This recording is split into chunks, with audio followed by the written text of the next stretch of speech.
Ah ja. Die Buchführung wird immer schwieriger. Wie schwieriger? Schneller? Ja. Ältere Männer haben keine so guten Augen mehr, Steffi. Peter, was lachst du? Ich höre schon wieder der Lacher im Hintergrund. Ich sehe dich zwar nicht, aber der Lacher. Das nächste Stück ist von Michael Fitz. Man kennt ihn ja als Tatortkommissar, aber er ist ein fantastischer Musiker. Und der Bernd und ich, wir sind beide große Fans von ihm, haben ihn auch schon ein paar Mal gehört, unter anderem im Tollwood. Und das nächste Stück ist ein sehr schönes Stück. Es heißt Brief an mich selber. Wenn man mit sich selber nicht im Klaren ist, ist oft der Brief an sich selber das beste Mittel. Brief an mich selber.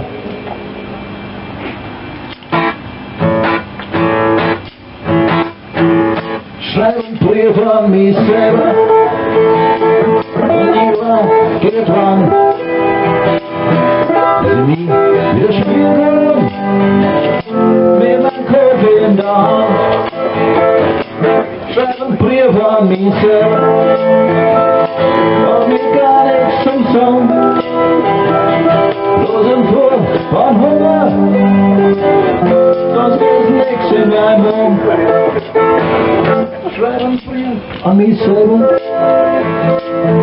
schreib nichts aus Papier, es kommt vor, wollt schon ewig lang fort sein, und bin aber noch da. Schreib einen Brief an mich selber, und schau mir bloß zu, da ist nichts als Verzweiflung, und ich lass mal keine Ruhe.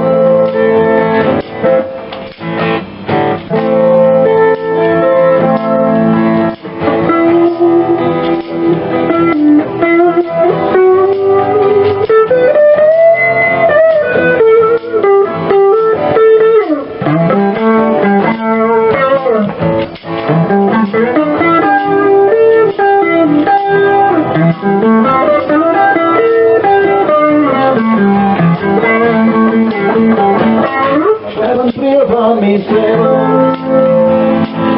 komm noch nächste Fuß, dass die Welt sich ein Ende macht und es nicht macht wegen mir. Schreib einen Brief an mich selber,